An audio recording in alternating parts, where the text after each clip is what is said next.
I'm Connor Rebush, and if you are interested in the finer points of face punching, you've come to the right place. This is Heavy Hands.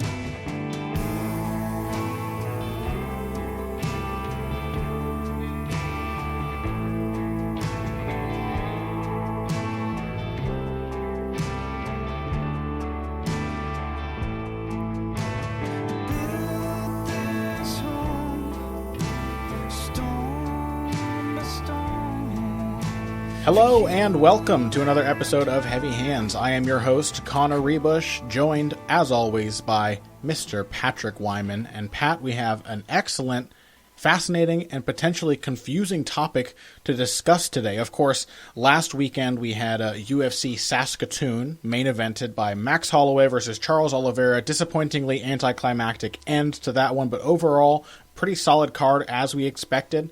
And our first chance to do the Heavy Hands livecast, which both of us enjoyed, though it was quite exhausting by the time the last fight was finished. But in going through the results of that fight and kind of analyzing it, we thought that we would bring to you, our loyal listeners, a conceptual discussion. We've mentioned the word initiative a lot of times on this show, and I bring up initiative in my articles all the time. It's a very common topic, and it's because it's a very important topic, but it's one of those that just kind of goes undefined, often used, but rarely explored in its own right. And so we thought that we would, while looking back at the fights from Saturday, explore the concept of initiative. And it might be a bit wishy-washy. Pat and I haven't really planned this, but I'm looking forward to maybe having a few disagreements about how to define it and how it plays into a fight. Pat, do you want to get us started maybe with a working definition? Can we define initiative so that people know what we're talking about? Well, ladies and gentlemen, if you've come looking for complex, confusing, and wishy-washy, you can't do any better than Heavy Hands. That is, Connor, I like to think that you and I specialize in the complex and sometimes even the downright strange. So as far as initiative is concerned, you and I were talking about this before we went on air. The best that I can do with it is to say that initiative is when you're doing more or less what you want to do in either a tactical or a strategic sense, and your opponent is doing what you want them to be doing, again, in a tactical or a strategic sense. You can have the tactical initiative while not having the strategic initiative. You can have the strategic initiative while not having the tactical initiative, or you can have both. I think that those two things play together. They don't always go hand in hand, which is, again, a thing that we've talked about quite a bit. Sure. I think the first thing that really needs addressing with initiative is that it often gets pared down to be first, that you can have the initiative if you just go first. And I think that's an idea that it would be beneficial to kind of get away from.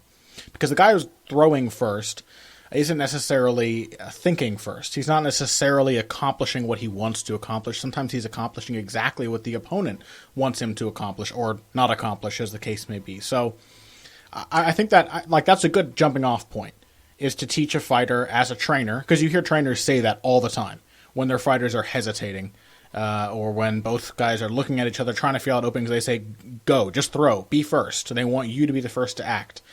And while I think that's a great doctrine to give fighters, especially young fighters, rather than getting them, especially ones who are prone to overthinking, such as myself and some other guys that we saw on Saturday night, I think it's important to recognize how initiative can play into all of the styles that we have discussed in the show, particularly that of the counterpuncher, the outfighter, ones who while they want to have the advantage, of course all fighters want to have the advantage, and therefore the initiative, they don't necessarily want to be jumping into the fray at all times. Yeah, I mean, they're like having the initiative. Yeah, absolutely, is not necessarily a matter of getting your shots off first. I think certain kinds of fighters, certain personalities want to be first. That for them, absolutely, getting your shots off first for them is going to equate to having the initiative. But for a counterpuncher having the initiative, it means forcing his opponent into moving in ways he wants him to move and throwing the kinds of shots that he wants him to throw. Like Anderson Silva, like let's use Anderson Silva as a really concrete example of this here. When Forrest Griffin came out throwing the 1-2 head kick against Anderson at UFC 101, Anderson had the initiative there. just because Forrest was getting his shots off first, that didn't mean that he had the initiative. Right. He was playing right into Anderson's hands. Or another good example with Anderson, given that he's such a pure example of a counter fighter in the later stages of his career, Silva Bonner. When Anderson had his back to the fence, which again, not a position that you would normally think that a guy wants to be in, and Bonner was just throwing willy-nilly and either hitting him with grazing shots or missing entirely. Stephan Bonner did not have the initiative there, despite the fact that he was the one throwing and he was the one getting off. Absolutely, and that's why it's such a difficult topic to discuss. Because if you try to get into it, you kind of have to get into the fighters' heads. You think, Stephan. The thing is too, like Stephan Bonner probably thought he had the initiative, right? He probably thought he was making his own decisions, was making calculated choices on what punch to throw and whatnot. But the way the exchange played out, as it turned out, Anderson Silva had the upper hand. So it's almost like initiative can be more of a descriptive thing than a prescriptive thing, if you know what I mean. Yeah, absolutely. I mean, I think that a counter fighter provides a really clear counter example of when having the initiative is not about going first. But let's use the downhill pressure fighter as a clear correlation between being first and having the initiative. Matt Brown, when he's moving forward, he has the initiative. Why? Not because moving forward means that it is a one-to-one correlation with having the initiative, but because that's what Matt Brown wants to do. And when you're moving backwards, you're doing what Matt Brown wants you to be doing against him, right? Like think about the Jordan Mean fight. Jordan Mean, even though he landed some backstep counters in that fight, when he was moving backwards, when he wasn't standing his ground and throwing, or when he wasn't moving forward, he was losing that fight whether he thought he was or not. Mm-hmm. Another good example, Paul Daly against Nick Diaz. When Paul Daly was doing real well, slugging that out or backstep countering, like when Nick Diaz backed him up to the fence and Daly damn near took his head off with a couple of left hooks, like Daly may not have been losing the fight in that moment, but Nick Diaz had the strategic initiative at that point, despite the fact that he was the one eating the bigger shots there. Yeah, that's a really interesting way to look at it. I think if we can maybe look back at a couple examples from Saturday, we can have a better frame of reference through which to discuss this. So one that comes to mind right off the bat is that very shocking result between Francisco Trinaldo and Chad Laprise. Fight ended with Trinaldo. Well, it ended like about 20 or 30 seconds after this, after Laprise made the strange decision to pull guard. But Laprise was knocked down when Trinaldo threw a nice short, straight left hand on something of an inside angle. And it's a really good sequence to look at because it kind of tells you how initiative can affect the intelligence of different tactical decisions. Chad Laprise has very schooled footwork. We agree on that? Yes, absolutely. Like technically speaking, and all credit to Firas Zahabi on this, he moves the right way at the right times, and he knows how to go away. So, for example, when he got caught, he was pivoting to his left, away from Trinaldo's left hand, Trinaldo the southpaw. So that's pretty much a good move. Tactically speaking, strategically speaking, you want to stay out of the line of fire of that punch. The reason it didn't work out for him is because Trinaldo was able to anticipate that movement. And Trinaldo was able to anticipate that intelligent movement and therefore make it tactically unviable because he seized the initiative. He did that by pushing Laprise back, using his jab, feinting, and then as Laprise made his movement, Trinaldo was already prepared to move with him so that Laprise's angle turned out not to be an angle at all. In fact, it ended up being a disadvantage. As he stepped out to the side, Trinaldo did a short little pivot as he threw his left, hit him from the inside, and knocked him flat in his butt. Yeah, that's that inside angle straight left, or that inside angle cross. You and I have discussed that punch many times. I think we first discussed that with Conor McGregor all the way back in January, because that's the punch that started his insane run of violence on Dennis Seaver. Because if we recall, Seaver was actually doing fairly well in that fight until McGregor backed him up to the fence, let Seaver overcommit to the outside angle, let Seaver think that he was getting away, then pivoting and throwing that straight left as his left foot came around and hit Seaver perpendicularly across the plane of his body. Something similar happened with Trinaldo and Laprise here. It's a punch you and I have discussed many times. We both like that shot. We both, I feel like we have both discussed that we enjoy throwing it. But yeah, that's a really clear example of tactical initiative, right? Sure, and the reason that I think that punch in particular makes for a nice example is because it's a movement it's almost a counter to movement rather than a counter to a certain strike. Laprise was not yet in a position to throw. He was moving to a position to evade the punch coming at him and throw, which is smart. Like I said, as a tactical decision, that makes absolute sense. But when we start to talk about initiative, that's where things like rhythm, like feinting, like timing, those things, those more intangible kind of things really come into play, where you can make all the right calls, but if you don't make the right calls correctly, at the right times, or with the correct deception to hide your true intentions, or if the opponent has already figured you out, then your correct decisions can end up biting you in the butt, especially because correct decisions, if you fight a lot of well-schooled fighters, can be kind of predictable, right? The same reason we all know you hit the body and the guy drops his hands and you hit him in the head. So that doesn't mean that lowering your arms to block a body shot is a bad idea, but it does mean that you can take advantage of what may otherwise be a correct tactical decision if you can get it to happen at the wrong time, or if you can get it to happen when you want it to happen. Yeah, absolutely. I mean, I think the Laprise-Trinaldo fight is really interesting in that regard because, as you pointed out, Laprise is a well-schooled fighter. Laprise is very technical. He moves in pretty much exactly the ways you would expect a well-trained fighter to move. Like, you can be predictable in that sense, right? Like Trinaldo knew when Laprise backs up, he's not going to take 4 steps back on a straight line, right? He's going to take 1 or 2 steps back, and then he's going to circle out. And that's part of what makes that response predictable, and that's part of how he knew that left hand was going to be there. He was looking for that punch from the beginning of the fight. Yeah, and so the fact that Laprise was predictable, again, that comes down to whether or not he has the initiative. Laprise can make that step by first forcing a reaction he wants out of Trinaldo, or by distracting Trinaldo, or by blinding him, or by hurting him. And this is why initiative is such a slippery topic, because it can change so fast. And so why don't we take a quick break? This is kind of a short segment, but when we come back, I'd like to look at more of the fights. We'll look at Trinaldo, Laprise some more, and talk about how initiative is gained and how it changes from one attack to the next, or one movement to the next, or what have you, mid-exchange. Okay, wait, stop. Don't skip this break. I know you skip most of them. It's a podcast. It's not a radio show. You don't have to listen to the commercials. But if you follow my very simple instructions, you'll be doing a huge service to Heavy Hands, Pat, and myself. First, go to Stitcher.com or iTunes.com. You can use either of those services to subscribe to the show, which makes it really, really easy to listen to every episode and not have to go hunting for it on our confusing, badly designed website.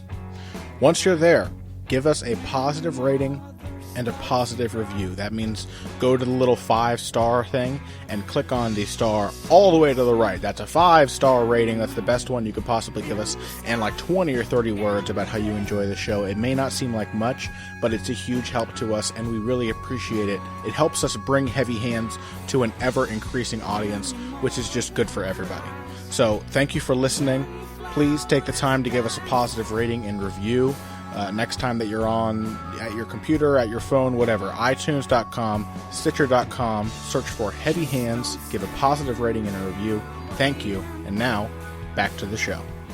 And we are back. And Pat, one of the great things about initiative as a discussion topic is that it basically, you can find teachable examples or instances where initiative plays a key role in pretty much any damn old fight. Because initiative is one of the key concepts of combat sports and martial arts in general. You might argue one of the key concepts in basically any form of competition. Soccer players feint, and basketball players require momentum to get wins, things like that.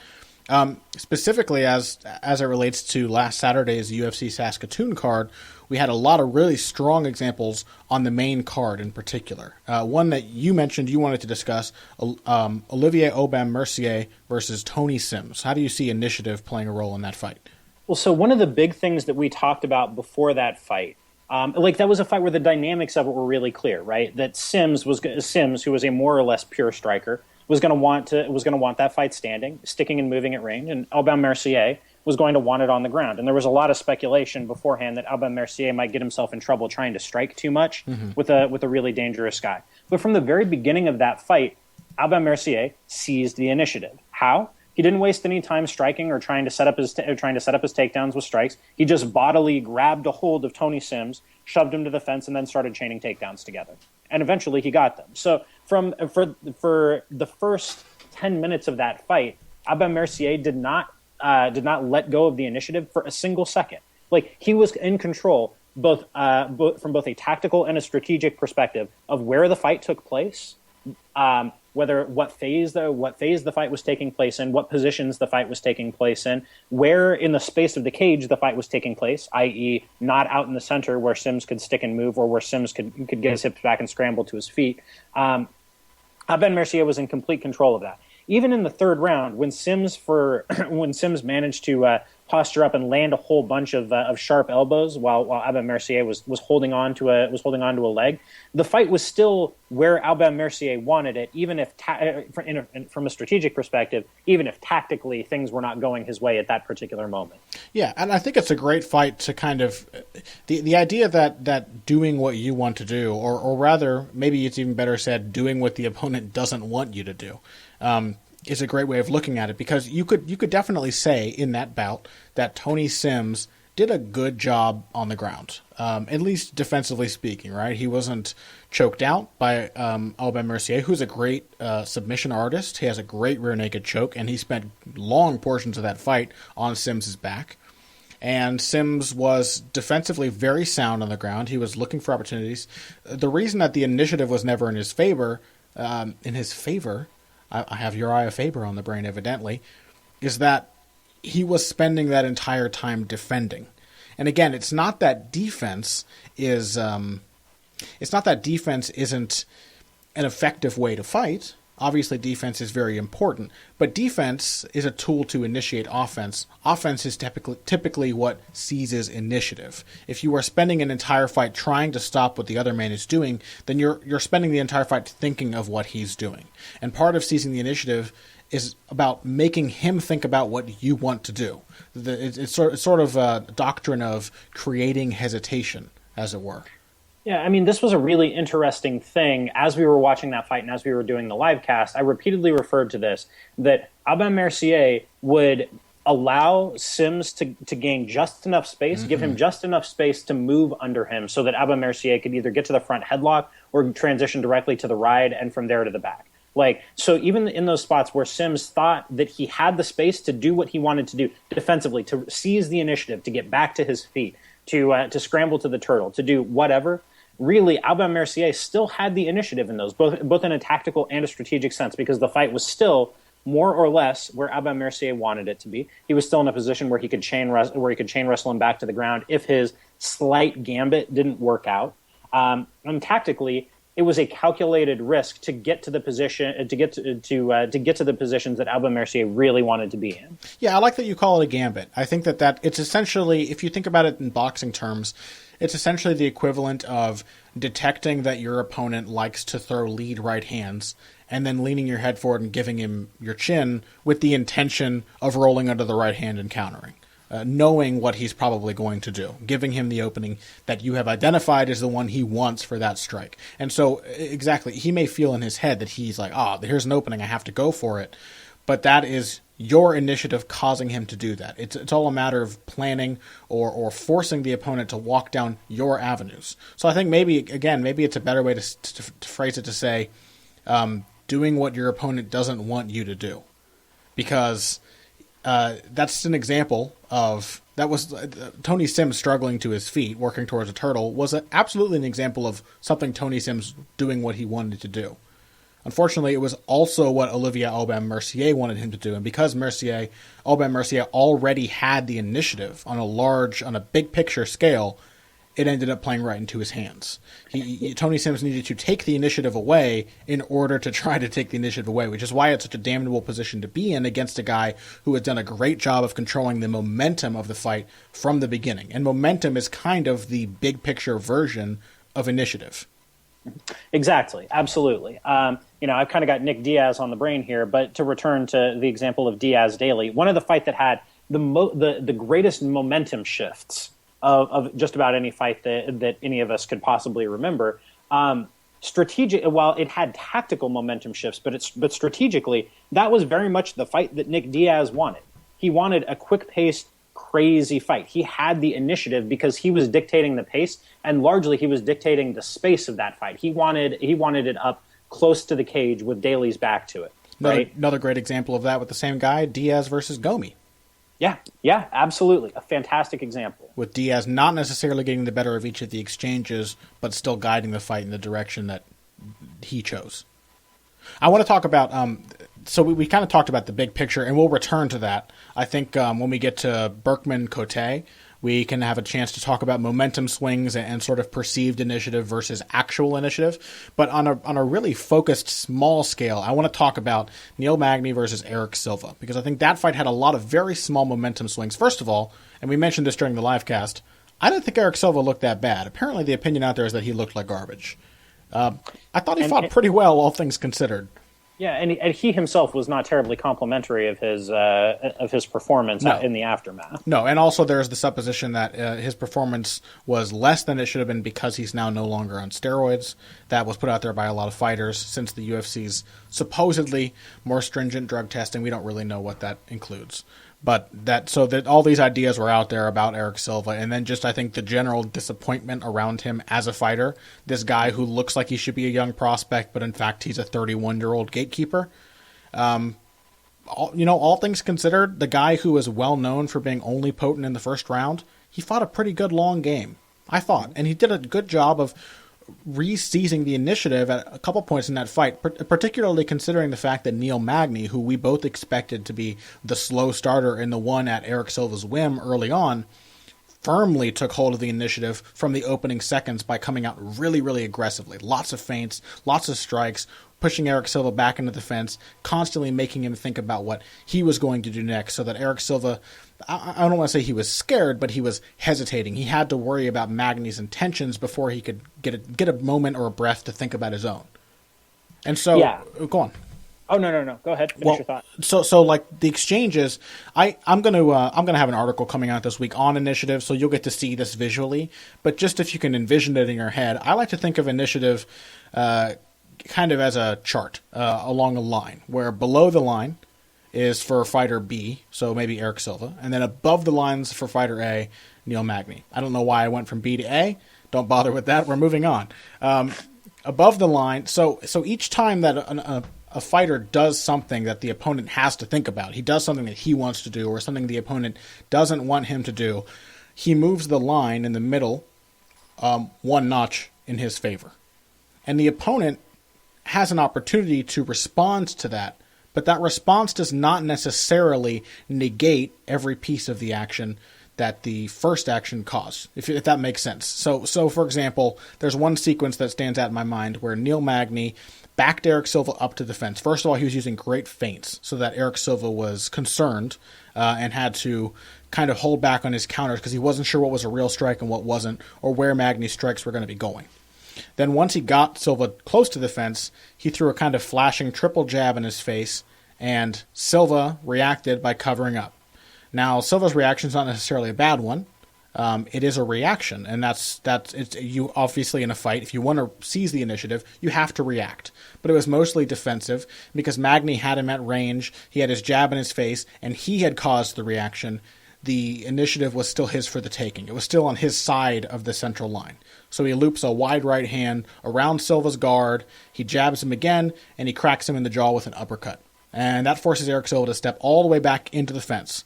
So Magny still has the initiative. In fact, it's increased in his favor. He flashes his jab again, looking for a reaction from Silva, and Silva swings a big wild left hook. And Magny tries to counter and fails. And so then Eric Silva swings again. He doesn't land either of these big counter attempts, but finally he's actually able to lower the threshold of that initiative in Magny's favor, just to drag that line a little closer back to the center. He now has something, even though the momentum of the fight overall, the line is still overall on Neil Magny's side, Eric Silva has moved it towards himself. So he has a moment to try to shift the momentum, to get one of those momentum swings. He comes forward, he throws a kick, he does okay, but he hesitates too much because the momentum is still Magny's, and that gives Magny, who's, momentum in your favor, that means confidence. And so Magny's confident enough to not hesitate himself and to start feinting and jabbing again, and Eric Silva loses that little bit of breathing space he had. And so I hope that kind of gives you a picture of how wishy-washy the idea of initiative can be, that one action doesn't necessarily have the same effect as another reaction, particularly as it relates to who has the advantage big picture at a given moment, but that each little tactical adjustment does have an impact on the initiative. It's all like this complex context that it takes to understand the whole thing. Yeah, I think Eric Silva and Neil Magny are really interesting examples of fighters to use when you're talking about initiative, simply because they both, I think, wear their hearts on their sleeves when they're fighting. Mm-hmm. Like, I think it's very easy to tell when each guy thinks he's in control. Both, like, not all fighters are like that. Some guys are completely inscrutable out there. Like Gunnar Nelson is a good example of that, where you just have no idea what's going on in his head. He's got that Salvador Sanchez face, just blank. Yeah. I mean, or like Benson Henderson, his expression never really changes regardless of what's happening. In fact, to the point where he seems like he's winning even when he's not.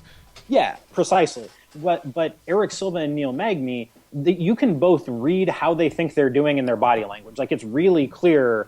It's really clear with both of them. So I think that's a really fascinating example in that fight right there. Like, you can tell how they think they're doing at any given moment because you can just look at them and see. Absolutely. How about Cote Burkman? Anything you can take away from that fight as it relates to initiative, and then we'll wrap up our discussion and get to our heavy bag questions? Well, that was an interesting fight from the perspective of initiative because both guys really do their best work on the counter, right? Yeah. So the guy who was leading in that fight was not necessarily the guy who had the initiative at any given moment. Like, all of the biggest shots in that fight, the biggest moments, all came on the counter. They all came to the guy throwing second. Not necessarily the guy throwing third if it was an extended exchange, or the guy throwing first, but the guy who got to go second more or less won those exchanges. Like, when Burkman landed that gorgeous 5-punch combination on Cote, like, he landed every shot in this 5-punch combination. It was beautiful. That was because he was going second. Cote pushed him back, and then Cote pushed him back with I think a jab or a right hand. Pushes him back. Burkman then plants his feet and throws and lands all of those shots. Cote's big knockdown shots all came on the counter, if I'm not mistaken. So that's an interesting fight where the initiative did not necessarily go to the guy who was throwing first. Absolutely. The moment at the end of the fight, I'm gonna review it right now and see if I can recall. But it was in fact Cote. Cote was the man going third. It goes without saying he was the man throwing last. But he went first, drew the counter, and then countered the counter. So he was still responding in a counter-attacking fashion. Or was at least throwing a sort of a simultaneous counter. He had exposed an opening and then was going for it while Burkman was trying to stop him. Yeah, that's interesting. I mean, I hope we get to talk a little bit about Letourneau Moroz, because that's a fight where we got to see both tactical. We got to see both tactical initiative and strategic initiative on display throughout most of it. I thought Letourneau's performance was a masterpiece of game planning and a masterpiece of game planning and drilling for a specific opponent, because her triggers were so sharp. Yes. She knew exactly what she wanted to do and had drilled exactly that. So the right hand that she was repeatedly throwing is a counter to both Moroz's jab and more specifically to her left hook, because she noticed on film that, and her coaches presumably noticed that there was always a gap to land a clean right hand after Moroz threw with her left. And so Letourneau had just a razor-sharp trigger on her right hand. And not just once. It's not just that she threw it once. She would also lever punch with it, right? So Moroz would throw a jab. Letourneau would come back with a right. When Moroz would try to hook off the jab, because Moroz is a very rote fighter. She's very skilled, but it's all rote. She's not the world's most organic striker. Yeah. Letourneau had that right hand ready to go. So that was the tactical initiative, right? That she had the correct responses. Absolutely. And it ended up being a fight in which Moroz was often going first and yet very rarely holding the initiative of the bout. In fact, it was to the point where she started to realize this. I think in the second round, Letourneau was just walking her down and doing nothing. Feinting occasionally, but really just standing close enough to make her uncomfortable. and Morose backed up to the fence, and she was getting tired of it by this point, and waved Letourneau on, and Letourneau's response was to shake her arms out and take a step back, which is a very frustrating thing to have to deal with when you feel like you can't lead without being hit, but the other person gives you no option but to lead, and obviously they can pick away at you or do nothing, and you're still going to be the one retreating. You're still going to be the one, and then of course that wears on your confidence, and so that makes you more likely to react badly. All of these things have to be swirling through a fighter's head, or if they're not that kind of thinking fighter necessarily, through the coach's head. At the very least, it got Morose thinking about what was Letourneau going to do next, and Letourneau did a great job of maintaining her grip on the initiative after landing those counters too. She would get Morose to step in. And then she would counter her just with these kind of, they were kind of rote punches herself. It wasn't exactly like a super creative, highly targeted counterattacks, but they were very well chosen. And her timing in choosing them was very well done. And she would just kind of go right, left, and move forward a little bit. And as Morose backed up, after she escaped what she felt was a danger zone, Letourneau would step through with her right leg and shift into this big left kick, either to the head or the body. Big sweeping strike. It almost never landed. It landed once, right on the chin. Beautiful shot in the first round, but I don't think it landed any other time throughout the fight. But the fact is that Letourneau convinced Morose to back up and then kept threatening her after she felt she was out of range. And that happened over and over and over. Letourneau had very similar responses almost every time that Morose came in. She knew she was going to be vulnerable, and then she made her feel vulnerable even when she wasn't really anymore. And that's what, in that last bit, where, like, with throwing the left kicks, of the occasional teep, the good, clean footwork and movement that Letourneau showcased throughout the fight, that's what gave her not only the tactical initiative, she had the tactical initiative by forcing Morose to step in, and not just to step in, but to step in with the left hand. That's what gave Letourneau the tactical initiative. The strategic initiative it belonged to Letourneau by dint of her dictating the range and the pace of the fight. Yes, and the fact that it was going to take place out in the middle of the cage, where Letourneau could move to her heart's content against the much more linear fighter in Morose. Yeah, and those kicks were a big advantage there because Letourneau was the better kicker, and so she very much like a classic Lyoto Machida game plan, like Lyoto Machida versus Tito Ortiz. Tito Ortiz is not going to outkick Lyoto Machida at range. We liked the fact, watching this fight live, that Morose was kicking with her, just to kind of show her that she could. But ultimately what ended up happening is that Morose felt that she had no choice but to kick. She was so far away, she was like, oh, well, I can't hit her with a punch. I'm going to have to step across that dangerous middle ground where she keeps tagging me. So I have to kick with her. And so she ended up at a tactical disadvantage. She ended up hesitating. She ended up being unconfident in everything she was trying to do. And Letourneau just had the momentum in her favor pretty much. I mean, not necessarily from the knockdown on. She started to kind of lose her grip on it when Morose just went whole hog and started swinging at her in the third round. And then unfortunately ended up on the bottom. Yeah, well, this was a fight, too, where I think Letourneau showcased the advantages of experience as well as everything else. That, like, I think that the more experienced you are, the more sensitive you are to those kinds. Like, it's much harder for an experienced fighter to get caught up in the flow of the fight, the way that I think Morose did. I think Morose got outthought both before the fight and during it. And that's not, like, necessarily a knock on somebody who had, I think, 6 professional fights going into this. No. Like, I think of that as like tacticians' tunnel vision. Fighters who are good at making those tactical adjustments and spotting the openings and things like that can often be drawn into these fights where they're making adjustments that they shouldn't even be focusing on. They lose sight on the bigger picture, and they end up losing the momentum of the fight. And we saw that on the ground really clearly in this fight because Letourneau baited Morose's armbar. She gave Morose her arm on multiple occasions and used that to set up the broader positions that she wanted. She knew that she could bait Morose into staying on the ground longer than was strategically good for her, strategically viable for her, to have a good chance of winning the fight by making her think that thing that she wanted was still a possibility. Excellent point. Because Morose is so confident in her submission game. She's got a great armbar. She's got a good triangle. She has a fantastic bottom game, but it is built around submissions, not getting back to her feet, not sweeping, but submissions on finishing the fight. And so Letourneau gave her just enough of these little openings to make her, and that's initiative. It's also just smart planning for a specific fighter, smart game planning in general. She gave her the openings that she knew this specific opponent would key in on, and got Morose to start fighting a fight that she thought she might want, but was actually against her best interests.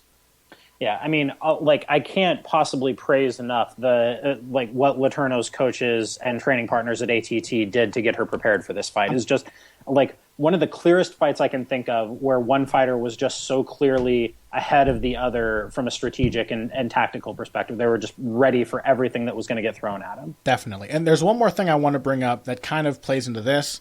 It really, really reared its head in the Burkman Cote fight. But before we move on, I kind of want to talk about... I guess it is a factor of rote striking and how rote striking is kind of the enemy of initiative in many ways. Josh Burkman is a kind of,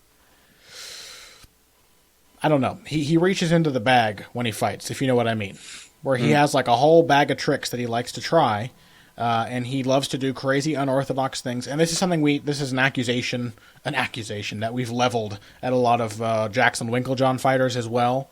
When I talked about Travis Brown versus Fabricio Verdum, I talked about this very idea a lot. The idea that if you just keep throwing things that are different from each other, the other person won't be able to react to them. The reason that doesn't work is initiative. That initiative is specifically the reason that doesn't work. Because, for example, throwing a Superman punch and then a wheel kick and then a flying knee, like all of those may be very different strikes, and they may all require very specific defensive movements that may lead one into the other. But these strikes are also large and committed and have no flow between them, that put together, they are a pretty horrible puzzle. They're puzzle pieces that don't fit together.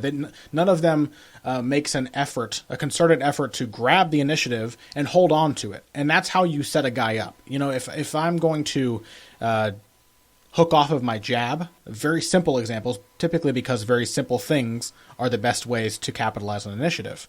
Max Holloway could teach you a few things about that. If I'm going to hook off my jab, I'm going to threaten you with my jab first, to the point where you have to think about my jab as it's coming. I got to sting you with it. I got to hit you in the chest. I got to at least fire it into your glove. Even if by making you think about it, I'm making you think that you are doing a good job of defending it, I'm making you think about my jab, forcing you to think about it. So the next time you think it's coming and it's actually a left hook, you fall into my trap.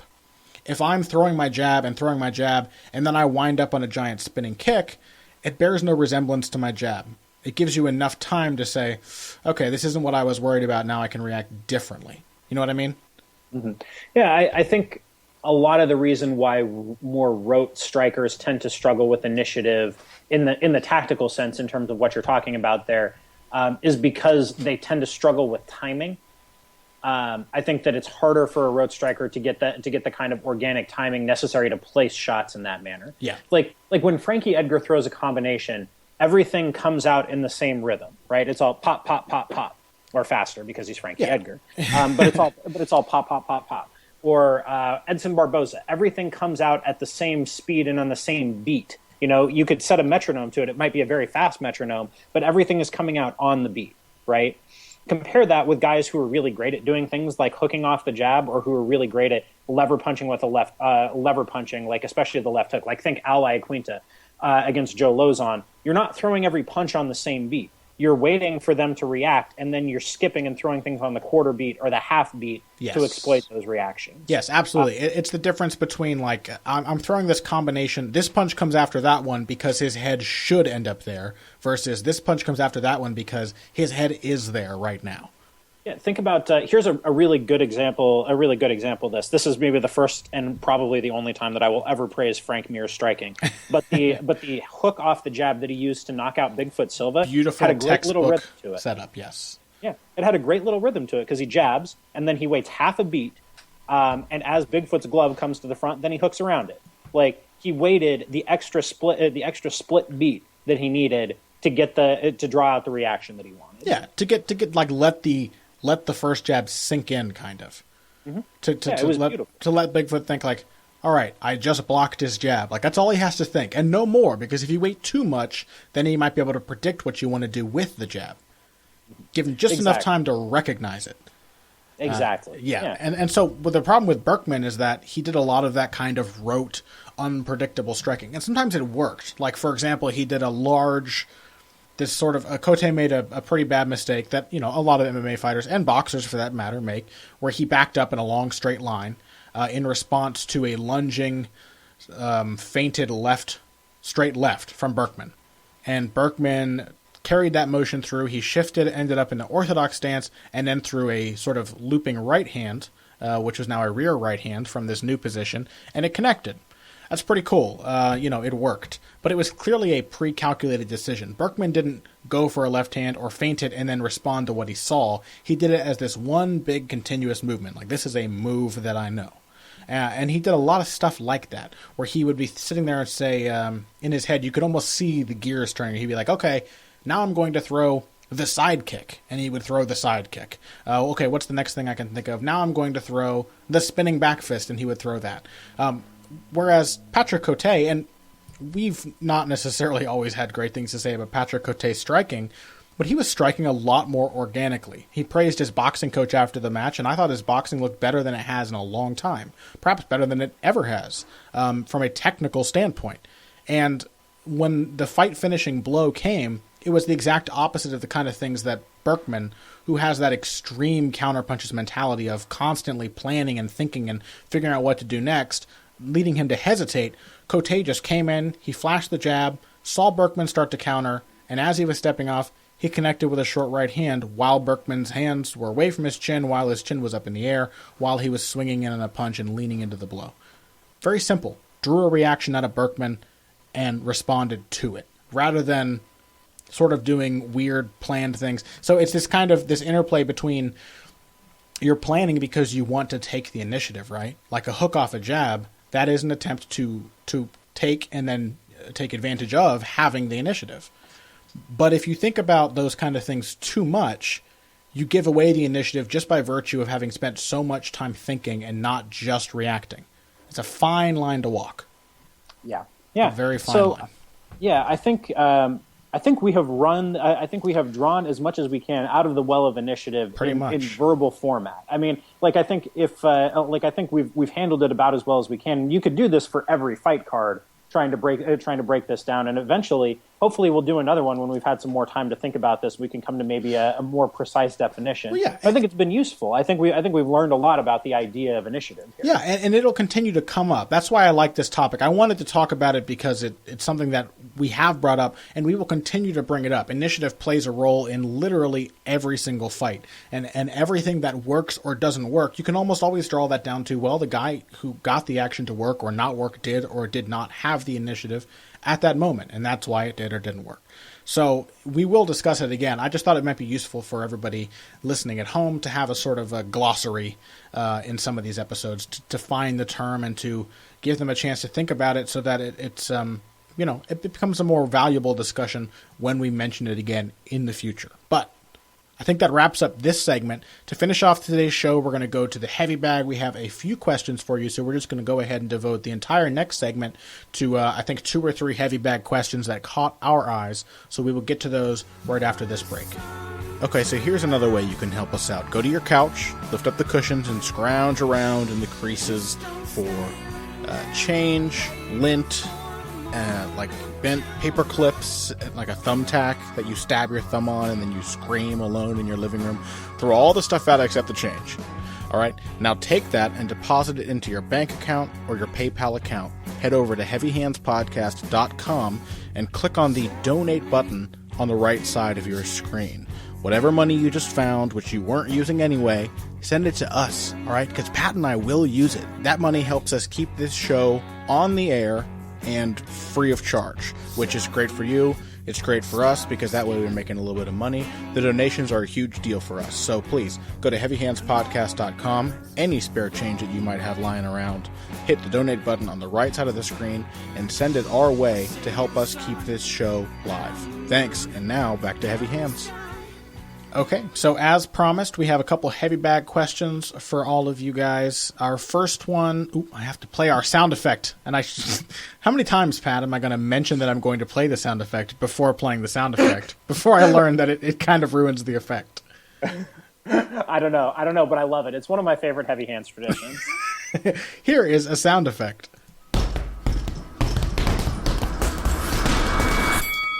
And our first heavy bag question comes to us by way of Logan Smith at Loganosaurus Rex on Twitter.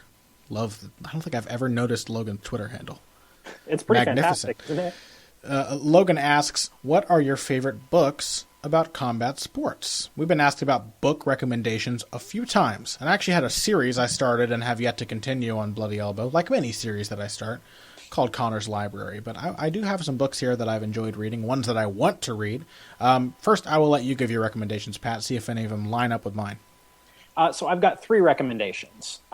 So I would say, from the perspective of like the broader sociocultural meaning of combat sports, I like a book called The Manly Art. It's about bare knuckle boxing and where it fit into 19th century culture, and more specifically, the idea of masculinity and how participation in boxing kind of moved from being a lower class thing into a middle class and upper middle class kind of endeavor. A really, really interesting book. So that would be my pick for that kind of category. From a more technical perspective, my favorite book about fighting is probably Jack Dempsey's Championship Fighting. I think I learned so much from that about footwork and weight transfer and proper punching form. Really a master of the art, and one of the clearest, best explained books in terms of the things in there that you can translate directly into your game. And then finally, for MMA, I think Fedor's MMA book is the best collection of technique I've ever seen. It's all very clearly illustrated. It's all very clearly explained, and just a lot of really diverse and useful things in there. You know, I have yet to see Fedor's MMA book. It's really excellent. It's the best MMA technique book, I think, out there. It's been recommended to me for years, and I just, for some reason, have yet to pick it up. Also, I think it has the best ground striking illustrations of any book. Not surprising at all. A couple I'd like to recommend. This one you probably have heard of already if you read Jack Slack. He's talked about it quite a few times. It's Edwin Hazlitt's Boxing. I think it's a very solid resource. I like it a little better than Championship Boxing. Championship Boxing is great. It's a very humorous read. And that alone makes it better than a lot of the other older manuals, which are really, really dry. Jack Dempsey, whether he wrote it completely himself or had a ghostwriter or whatever, it's got some good little quippy lines and stuff. For example, his explanation of how does he start off the book? Do you recall, Pat? It's like he says that if you were to drop a baby from a 10-story window on a big burly construction worker's head, it would knock him out, which tells you that even a baby can hit hard enough to hurt someone. Yeah, there's also a lot of aspersions in there cast at modern boxers that Jack Dempsey thinks are basically giant pansies who don't know how to hit. Those are the best parts of lots of old books. For example, like Jim Driscoll, his like super xenophobic look at the American style of boxing.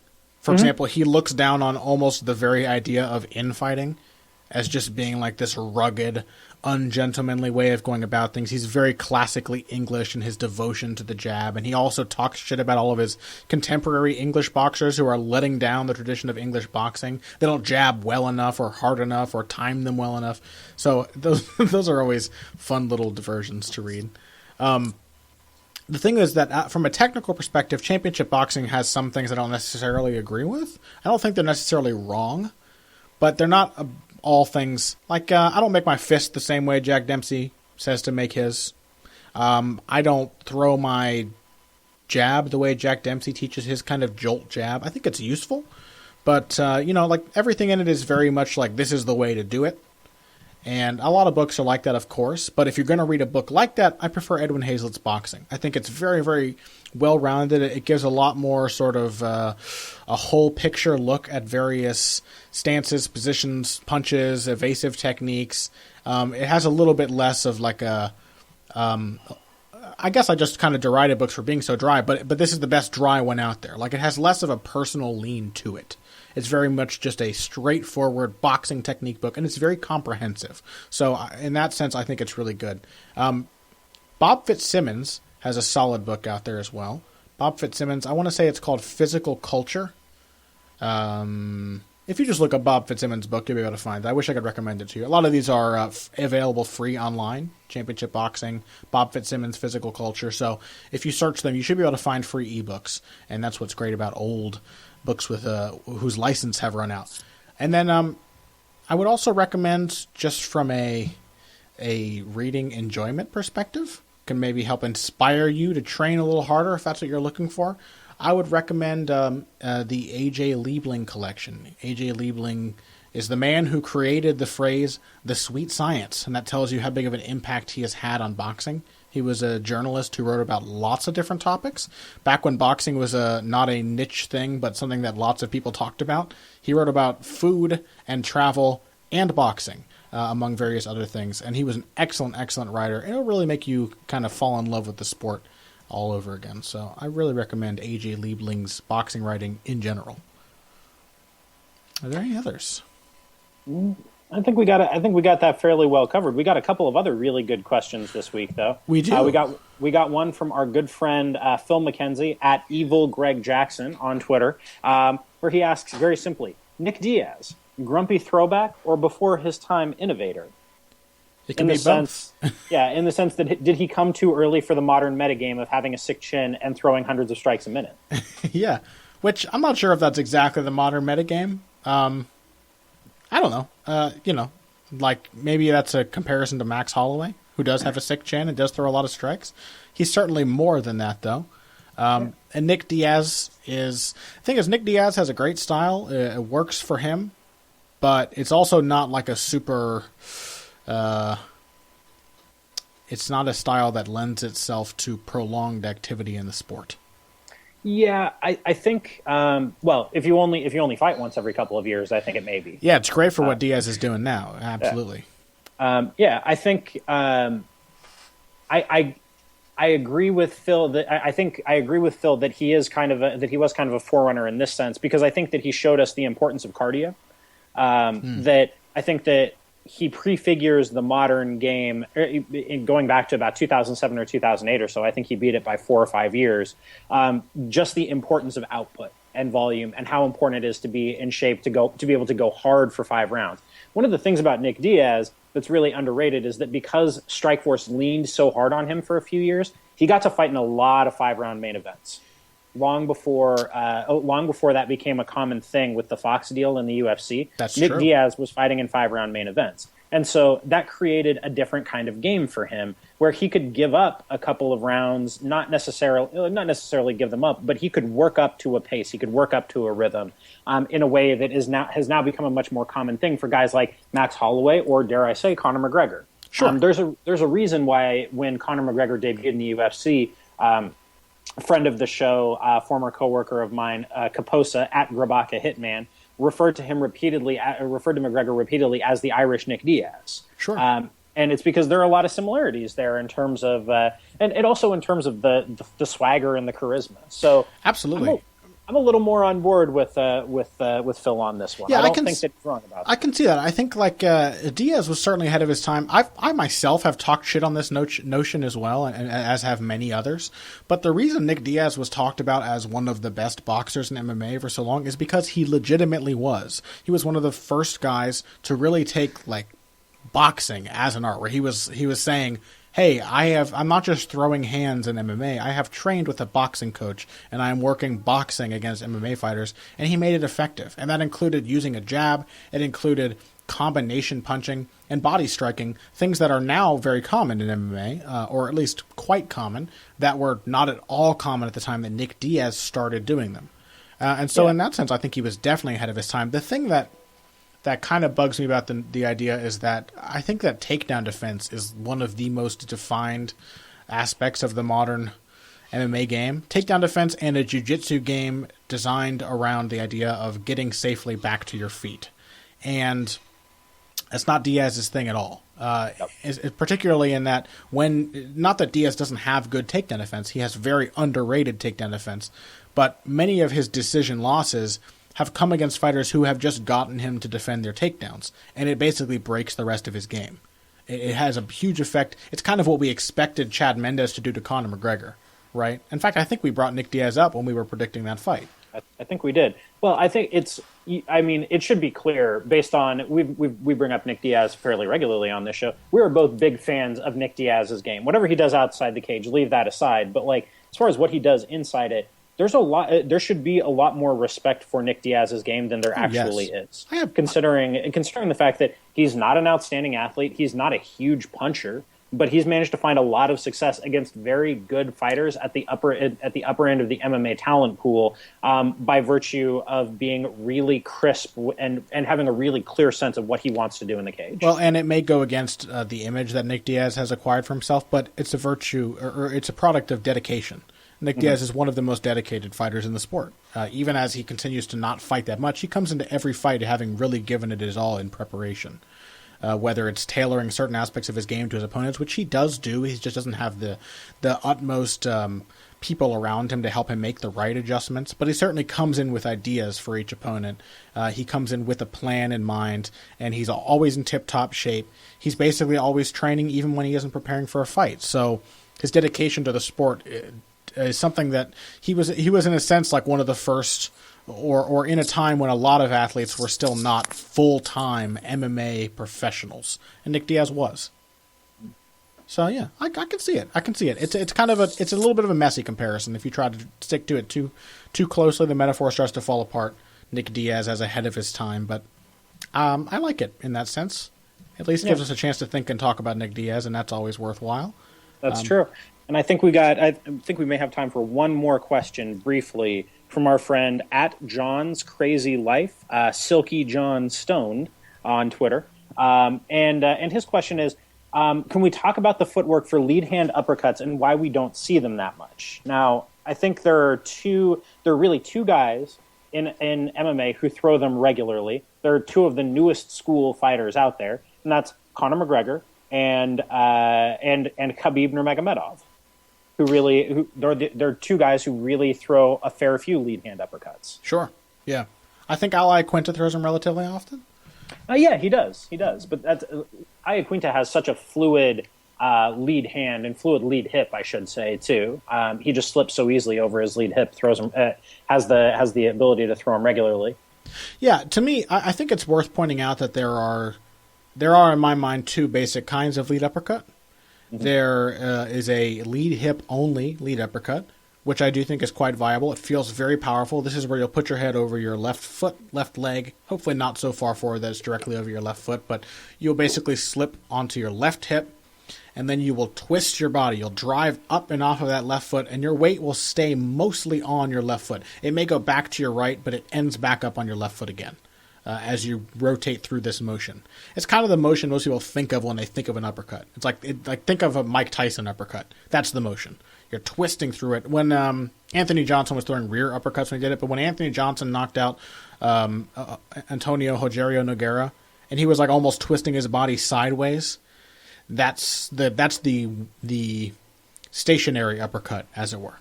And then there is the weight-shifted uppercut, which is more like a traditional left hook, though the left hook can be thrown both ways as well, where your weight starts on one foot and ends on the other, and this pulls your head back.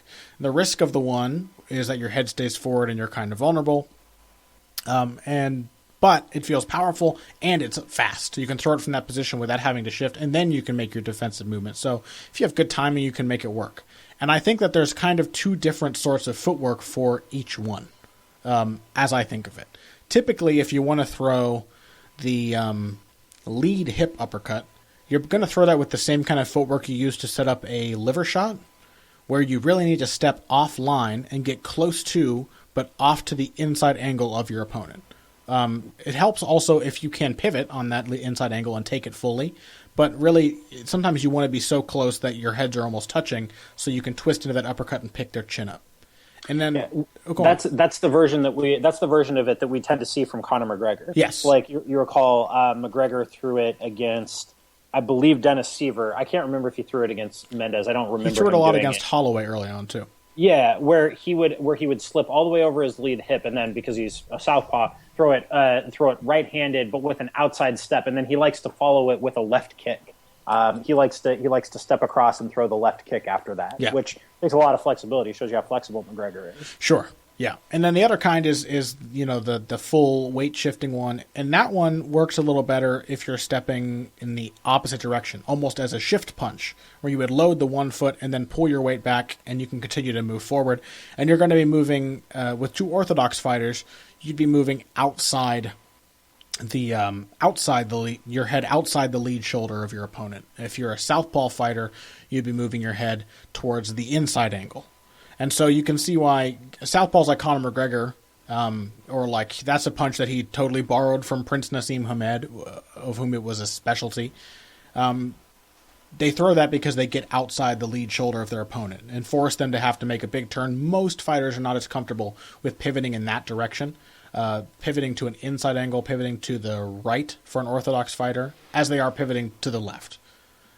Yeah, I mean, it's the reason the origin for it in Khabib's game is from Sambo. It's a punch you see a fair bit in Sambo competitions because it melds very well with the footwork that you need for to integrate a takedown game. Yes. So when you throw a lead hand uppercut like that, a lot of the time it forces your opponent to jerk their head back, which leaves them open for a clean double leg. Sure.